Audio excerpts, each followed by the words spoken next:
Hi, this is Guy Harris. Welcome to Talk Like a Leader. This week's episode is titled Getting Past Your Filters, The Curse of Knowledge. It's a continuation of a series of episodes inspired by some information I read on a site called the Rules of Civilconversation.org. And one of the things they talk about, one of the rules of civil conversation, is this idea of getting past your personal biases or your personal filters. In fact, it's rule number 4 of the 8 rules. It is the rule that I will attempt to account for my personal biases or my personal filters and to be or remain intellectually humble. The idea is to recognize, acknowledge, understand, and actively or intentionally do something about the filters or biases that you have or that I have that limit our ability to communicate effectively with other people. And so this week, we're looking at one of those filters, one of those biases. It's the curse of knowledge. And basically, the curse of knowledge is this. It's the idea that once you learn something, once something becomes obvious to you, once something becomes obvious to me, it becomes really difficult to understand how it's not obvious to someone else. Or another way to say that is, it's really hard to remember what the world looked like, how you interpreted things, how you perceive things before you knew the thing you now know. And as a result, it can interfere with your ability to communicate with others because it can limit your ability to see a situation from the perspective they are viewing it, to understand how they are interpreting it based on the information they do know. So you will start to interpret, perceive, communicate about the idea, issue, problem, whatever, based on the information, knowledge, and skills you have. And if you don't have the same information, skills, knowledge, you can be on 2 completely different bases for conversation. You can basically talk past each other. You can use language and descriptive phrases that don't do a very good job of connecting with the other person. You can take actions. You can use a tone. You can use words that either directly affront or confront or intimidate or make the other person feel inferior or stupid in some way. And as a result, interfere with communication. And that's what we're going to touch on. Now, the thing that we're looking at in this series of podcast episodes is learning how to be aware of the bias we have. Because the truth is, while I'm talking about this bias, I don't mean to imply that you have the bias and I don't. This is a human nature bias. I have it too. And if we're going to be honest and confront these biases, we have to acknowledge that we have them. Step 1, we have to acknowledge them.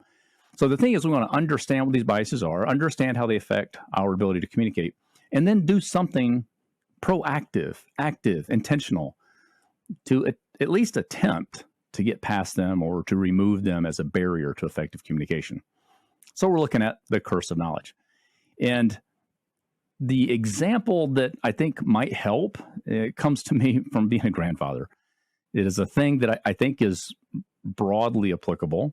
You know, I remember kind of learning these lessons as a parent of young children, maybe kind of forgetting about it a little bit as they got older and I was less confronted with this young child learning process.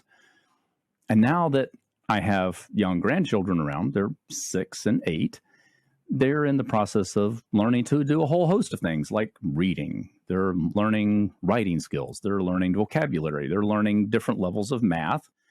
They're learning some social studies and some history, some things that basically I know have been doing, have applying for a long time now.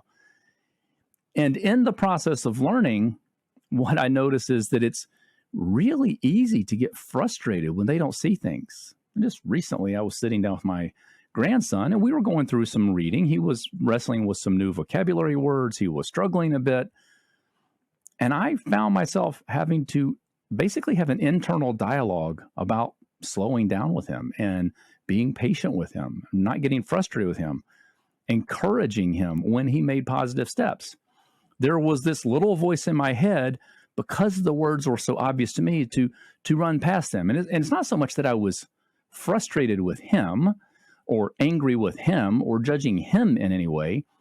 It's just that the vocabulary, the topic, the content that we're reading about was so obvious to me, so old hat, so routine, that I found it difficult to slow myself down and try to understand or walk with him as he wrestled with trying to understand it. He's a smart boy. He was doing great for a 6-year-old. He wasn't doing great for a 60-year-old.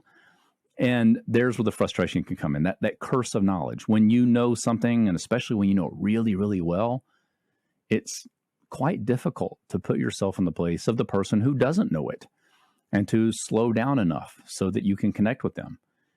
And there's some things to consider. They're basically, and in reflecting on how I have noticed helps me better connect with my grandchildren and stay engaged with them and communicate more effectively with them in a way that doesn't irritate them, make them feel less than me, make them feel not smart, make them feel discouraged, or any other kind of negative interpretation that might come out of me getting frustrated or me running ahead or me using vocabulary that doesn't connect with them.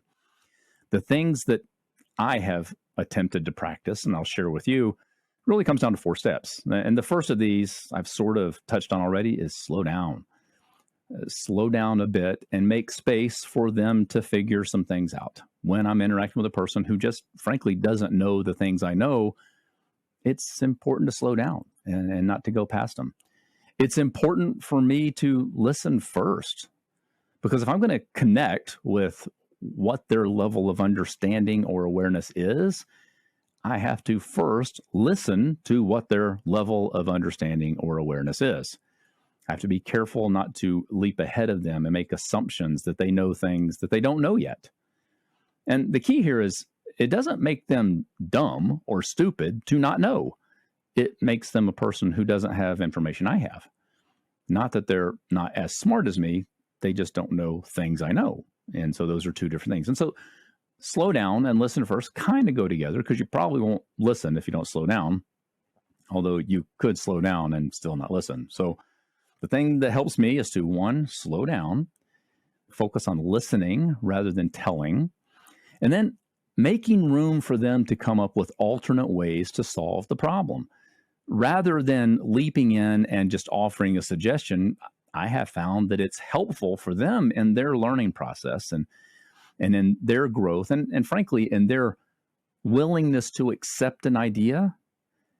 If I can make the space, maybe with some suggestions or well-placed questions, to help them solve the problem rather than me tell them what the solution is, and actually allow alternate solution paths. Now, this isn't a new realization to me. I'm thinking that even when my granddaughter was 2 years old, which was now 6 years ago, I remember she would want to come into my office and work with me.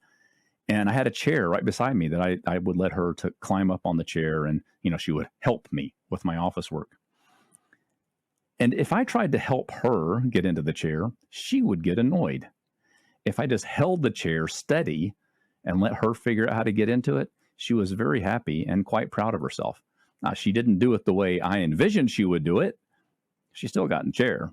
So making room for some alternate solution paths or alternate paths to the project completion is, I have found, to be a very helpful way to engage with other people and to keep communication open and free flowing. In the situation where I'm helping a person who doesn't know the things I know, or the things that seem obvious to me are not yet obvious to them, I have found that it's helpful to encourage them in the journey more than to correct them. So I'll go back to the example of sitting with my grandson and reading. I found that it was better to congratulate him when he got things right than it was to correct him and step in when he got things wrong. He eventually got there. So the thing we can remember, the things we can do to help ourselves get past this curse of knowledge are slow down, listen first, allow room for alternate solution paths, and encourage more than you correct. These are some things that I have found helpful. Now, I talked about them in the context of my grandchildren. I have to say that the same ideas apply when I'm working with adults, when I'm working with my wife, when I'm working with my adult children, when I'm working with other adults, colleagues, coworkers, coaching clients. The particular example happens to come from my interaction with my 6 and 8-year-old grandchildren. And I have found that the same ideas work when I'm working with adults. So if you will slow down, listen first, allow for alternate solution paths, and encourage more than you correct, I think that you can talk like a leader. This has been the Talk Like a Leader podcast. You can listen to this show every week wherever you get your podcast. If you haven't, be sure to subscribe so you never miss an episode. I'm Guy Harris, and thanks for listening.